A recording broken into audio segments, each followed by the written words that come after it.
नमस्कार मित्रांनो.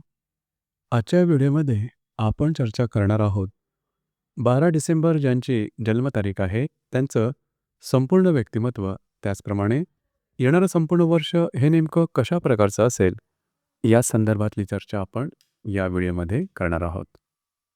सुरुवातीला ज्यांची जन्मतारीख 12 डिसेंबरची आहे त्या सर्वांना जन्मदिनाच्या मनापासून शुभेच्छा. येणारं संपूर्ण वर्ष हे तुमच्या सर्व इच्छा आकांक्षा पूर्तीचं ठरो हीच आमची सदिच्छा. यांच्या व्यक्तिमत्वाबद्दल सांगायचं झालं तर नीटनेटकं टापटीप अशा प्रकारचं यांचं व्यक्तिमत्व असतं आणि यांची फॅशन ही सोबर असते. खूप ठळक फॅशन करणं यांना आवडत नाही. मुळातच यांच्या व्यक्तिमत्वाचा सगळ्यात महत्त्वाचा पैलू म्हणजे यांचं ज्ञान. ज्ञान यांच्याकडे खूपच चांगल्या प्रकारचं असतं आणि ज्ञान घेण्याच्या सर्व मार्ग हे चोखाळतात. बालपणापासूनच हा त्यांचा स्वभाव असल्या कारणामुळे जवळजवळ सर्व क्षेत्राबद्दल यांना ज्ञान असतं, परंतु एखाद्या कुठल्यातरी क्षेत्राचं अतिशय सखोल असं ज्ञान असतं. मॅच्युरिटी हा भाग यांच्या व्यक्तिमत्वाचा एक सुंदर पैलू समजता येईल. म्हणजेच कुठल्याही गोष्टीमध्ये टोक हे सहसा गाठत नाही. ॲडजस्ट करणं हे यांना चांगलं जमतं.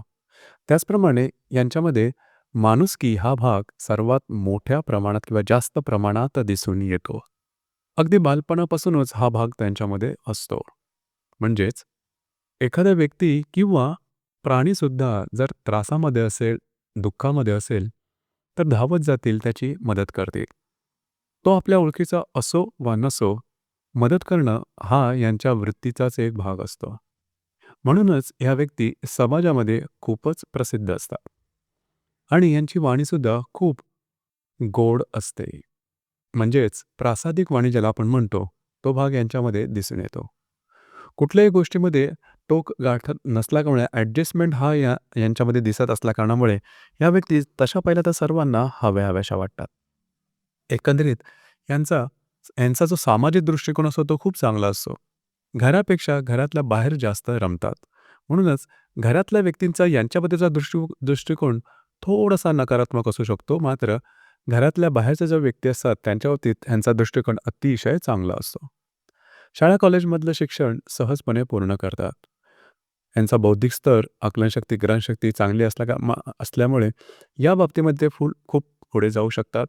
त्याचप्रमाणे सायकोलॉजीचा विषय किंवा ज्यामध्ये ज्ञान आहे, असे ज्ञान किंवा भाषा ही जी क्षेत्र आहेत किंवा या संदर्भातले जे क्षेत्र आहेत त्यामध्ये पुढे जाऊ शकतात. याचप्रमाणे करिअरच्या बाबतीत जरी सांगायचं झालं तरी ज्या ज्या ठिकाणी दुसऱ्याला शिकवण्याचा भाग आहे, एज्युकेशनशी संबंधित, फायनान्स किंवा आर्थिक क्षेत्राशी संबंधित, कुठे फिरणं वगैरे असेल त्या संदर्भात अशी क्षेत्र यांना भुरळ पाडतात आणि त्यामध्येच त्या पुढे जातात. एखाद्या व्यक्तीला भरपूर लाखो करोडो पैसे कमावल्यानंतर जो आनंद होतो तो त्यांना स्वतःच्या ज्ञानाचं किंवा स्वतः लिहिलेलं पुस्तक प्रकाशित झाल्यावर होतो. म्हणजेच यांचं जे ज्ञान असतं, ज्यांचा जो यांचा जो आनंद असतो तो मुळातच यांच्या ज्ञानामध्ये दिसून येतो. ज्ञानाने श्रीमंत व्हावं हे असं त्यांना नेहमीच वाटतं. त्यामुळे पैशाची खणखण सहसा दिसून येत नाही. आर्थिक संदर्भामध्ये यांना खूप काही अपेक्षा नसते. हॅपी गो लकी ज्याला आपण म्हणतो, तो भाव यांच्या एकंदरीतच व्यक्तिमत्वात दिसून येतो. सतत हसतमुख असतात.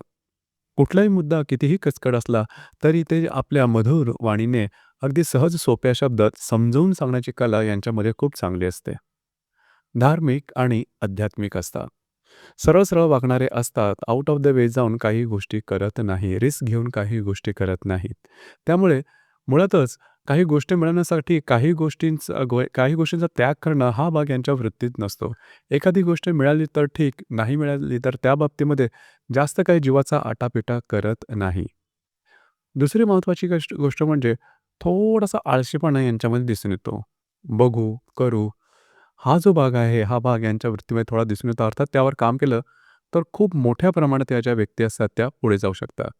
थोडीशी समयसूचकता आणि शिस्त जर का स्वभावात आणली तर ह्या व्यक्ती नक्कीच फार मोठा पैलू जीवनामध्ये अचीव्ह करू शकतात. त्या बाबतीत त्यांची जी कार्य करण्याची क्षमता असते ती खूपच चांगल्या प्रकारची दिसून येते. खाण्यापिण्याच्या सवयीवरती सुद्धा थोडंसं नियंत्रण ठेवणं गरजेचं राहतं. खास करून यांना गोड खाणं खूप आवडतं आणि त्यामुळे मेदवृद्धी होणं आणि त्या संदर्भातले त्रास होणं आरोग्याचे, या संदर्भामध्ये थोडीशी काळजी घेणं गरजेचं राहील. बाकी जर का सांगायचं झालं तर यांचं एकंदरीत व्यक्तिमत्व हे लोभसवाणं असतं. याचप्रमाणे त्यांच्या लव्ह लाईफबद्दल सांगायचं झालं, रिलेशनशिपबद्दल सांगायचं झालं तर रिलेशनशिपमध्ये येतात, सहजपणे येत नाही, थोडा विचार करून येतात. मात्र रिलेशनशिप व्यवस्थितपणे टिकवतात आणि त्यामध्ये साधारण अशाच प्रकारचा यांचा स्वभाव दिसून येतो. आपली चूक असो वा नसो, मात्र रिलेशनशिप टिकवायचं हा यांच्या व्यक्तिमत्त्वाचा एक भाग दिसून येतो आणि सगळ्यात महत्त्वाचं म्हणजे रिलेशनशिपमध्ये समोरच्या व्यक्तीला संपूर्णपणे स्वातंत्र्य दिलं जातं, जे की खूप कठीण गोष्ट असते रिलेशनशिपमध्ये. आणि दुसरी सगळ्यात महत्त्वाची गोष्ट म्हणजे जर का या व्यक्ती रिलेशनशिपमध्ये असल्या आणि रिलेशनशिप ब्रेकअपपर्यंत पोहोचलं, तर समोरच्या व्यक्तीला सहजपणे माफ करतात. म्हणजे समोरच्या व्यक्तीची चूक जरी असली, तरी त्यांना फार मोठ्या मनाने माफ करतात. हा जो गुण आहे, गुण इतर कोणत्याही व्यक्तीमध्ये सहजासहजी दिसून येत नाही, की जो गुण यांच्यामध्ये खूप चांगल्या प्रकारे दिसून येतो. अशाचमुळे ह्या ज्या व्यक्ती असतात, ह्या व्यक्ती सर्वांना हव्या-हव्याशा वाटणाऱ्या असतात. येणाऱ्या संपूर्ण वर्षामध्ये जवळ-जवळ मे 2025 पर्यंतचा जो कालावधी आहे, त्यामध्ये विवाह ठरणं, प्रत्यक्ष विवाह होणं, काही चांगले लाभ मिळणं, अंगीकृत कार्यात यश मिळणं, याचप्रमाणे कागदोपत्री व्यवहार, कमिटमेंट प्रॉमिसेस याकरता सुद्धा येणाऱ्या जवळ-जवळ मे 2025 पर्यंतचा जो कालावधी आहे, हा कालावधी तुमच्यासाठी शुभफलदायी असाच असणार आहे. तर मित्रांनो, हे होतं 12 डिसेंबर ज्यांची जन्मतारीख आहे, त्यांचं संपूर्ण व्यक्तिमत्व, त्याचप्रमाणे येणारं संपूर्ण वर्ष हे नेमकं कशा प्रकारचं असेल, या संदर्भातली चर्चा. धन्यवाद.